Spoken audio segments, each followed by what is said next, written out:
Hi mga ka-tips, welcome back sa Print Tips at eto na naman po tayo at magbabahagi po ako sa inyo ng kalaman sa paggawa ng transparent business card. So dahil 4,000 na po tayo, bonus po ito mga kaibigan. So ayan, papakita ko po sa inyo paano ito gawin. Ito naman po yung materials na kailangan natin, QUAF Transparent Vinyl plus 250 microns na laminating film. Tama po, laminating film ang gagamitin po natin. At sa layout naman po natin, gagamit po tayo dito ng Photoshop at yung template po na ginawa ko sa paggawa po ng business card. So ito po ay nasa A4 at 10 piraso po ng ATM size na business card ang kasya po sa loob. So ang isa pong layer ay naka-smart object. So ibig sabihin pwede nyo pong palitan kung ano po yung design ninyo dyan at automatically lahat na po yun mapapalitan sa may main page po ninyo. So ito po yung ginawa kong design ng aking bagong business card. Yan, isave po natin. And ito naman po yung magiging print settings po natin sa ating L1 300 na printer, Epson Pigment Ink or kahit na anong pigment ink na Epson L series ang printer ninyo. So gagawin po natin matte po yung settings plus naka-high. Since transparent, dapat high settings po ang inyong gagamitin when it comes to printing. Ayan. So and then lalagdagan po ninyo yung brightness ng 15, contrast ng 5 at saka yung vibrance ng 5 points.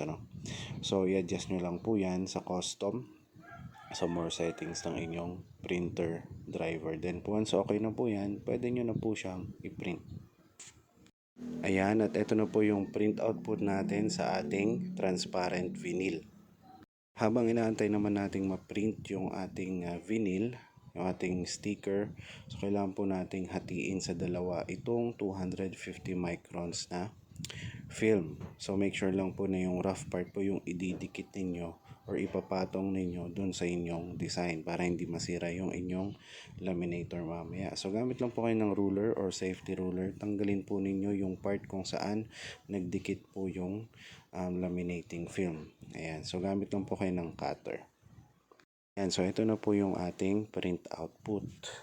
O una, cold laminate po muna tayo gamit yung ating laminator. So hindi muna siya iinit. Ayan, so unahin po natin na ipatong po itong printed vinyl po natin sa pang ilalim po ng laminating film. So parang maglalagay ka lang po ng photo top dun sa laminating film sa ilalim. So make sure lang na yung nasa ibabaw ng nasa ilalim ay yung rough part po ng laminating film po ninyo na 250 microns. So ganyan lang, parang naglalagay ka lang ng photo top. So ngayon, ilalagay mo na ngayon yung pang ilalim at saka mo papaandarin yung laminating machine mo. So ayan. So idinidikit po natin siya sa pang ilalim po na 250 microns na laminating film. Ayan, so habang pinapainit natin yung laminating film, tanggalin lang po natin yung excess dun sa may una nating ginawang process. Para naman sa hot laminate, ito po yung settings po na gagamitin po ninyo para sa my laminating machine po ninyo. So, iyon po ninyo yung hot, painitin po ninyo yan, and then ilagay po ninyo dito sa may tapat ng 190 degrees. Pag mainit na po siya, pwede nyo na po siyang i-hot laminate. Yan, so marami po yung ganyan. Nakita po ninyo yung pang ilalim po ay yung rough part po ng laminating film. Yung glossy po yung outer part ng inyong ginagawa. So ngayon, ilalaminate po natin siya. Ayan, 3 to 4 times po ninyo siyang idadaan sa may laminator para maging sigurado tayo na wala pong hindi lutong part yung ating business card. Matapos po yan, ready na po yan para makat gamit yung ating die cutter. So pero bago yan, ikat muna natin yung excess at saka hatiin po natin siya sa dalawa.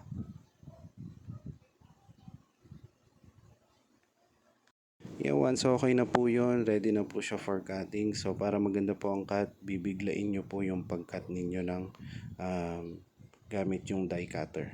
Yan. So bigla-bigla po yan para maganda po yung pagkakakat po niya. Gaya po na nakikita po ninyo. So next, ganun lang po ang gagawin po natin hanggang sa makumpleto nyo na po yung isang sheet. Ayan, at eto na nga po yung final product po natin. Kung may natutunan po kayo, so follow nyo po ako sa TikTok at subscribe po kayo sa aking YouTube channel. Salamat!